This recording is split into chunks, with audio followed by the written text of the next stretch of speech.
Well, hello guys, it is the Dr. Intis, and someone inquired that I share my Boltor Prime build. Now, this is one of my favorite guns. It's not the best anymore, but it's definitely one of my all-time favorites. I just like how it works, and regardless what happens to it, I will always love this. So, my build's a little different. I would definitely change out Rhyme rounds for high voltage if you're going against Grenier, and that's honestly the only change I'd make to this if I was swapping factions to Grenier. But I've been playing a lot of Corpus and Infestation as of late, so it's been a lot of running with cold and corrosive, and honestly, it's been going really well. So here you can see my Riven. I should probably show this off. It's not bad. It could be better, but it is also a faint Riven disposition, which is kind of a downside of the Boltor Prime. So this is probably one of the best ones I'm gonna get, unfortunately. So these four mods here: Serration, Speed Trigger, Heavy Caliber, Split Chamber. Those four are just for damage per second, raw damage, and this gives me a little bit of status chance, but even with these two, if since they're the hybrid mods, the status chance and elemental, I don't know if swapping them out for raw elemental would do any more. At least it's not worth the time in Forma. But I run Prime Cryo rounds on here to deal with shields, and this should deal with the high level armored units that corrosive damage should, at least.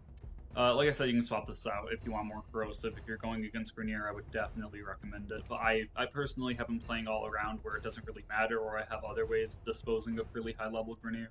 So it's not necessarily a problem for me, but for everyone else, I'd recommend it. We're just going to have enemies shoot at each other so I can just show off augment for this gun. So we'll run a course over here. So as you can see, the bombards probably can kill everything, but they all have high health. But the Corpus Tech, actually, we're gonna get a little closer so we can aim in. But the Corpus Tech, he falls really quickly. Ancient Disruptor, as you can see, falls really quickly. You can notice the travel time though. We're gonna activate this. This is an augment combination I kind of want to share with people because not a lot of people use it. It's the Jetstream augment. It's useful in a lot of different guns, but this makes the bullet speed almost hit scan.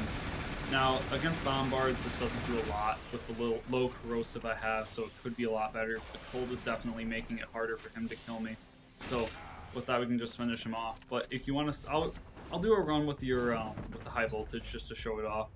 Although, like I said, I do prefer cold damage. It's just been more me.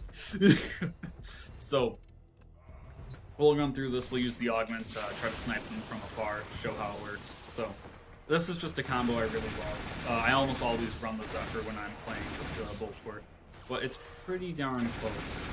So I just prefer cold. I just like it. There's not too much of a change. It does kill it in one mag, but it only saves a couple bullets, so there's not too much of a difference. But versus high level Grenier, it's definitely prevalent. But you could run that. You could just run corrosive projection, or you could play evading link Trinity. That's not a bad substitute. So anyways, that's going to wrap up the video for today, guys. If you have any suggestions, if you want to see anything I have, you can quickly scan anything in my arsenal, because people might be interested, of course. It just goes down to here. But if someone wants to see a build, just let it be known, because I'm definitely up for making these. I kind of like showing off what I have and what I do. It's like, I don't want to boast about it. I like playing with it. It's not just like doing this. And I'm going to have to make a goodbye. Or Hello Darkness, my old friend, selling a weapon that just got buffed. Well, like I said, that's going to be it for today. If you want to see a guide for any of these weapons, just a rough build, I should say, not really a guide, I'm more than happy to. Yeah, that's it. Guess I'll see you in the next one. Dr. Intis out.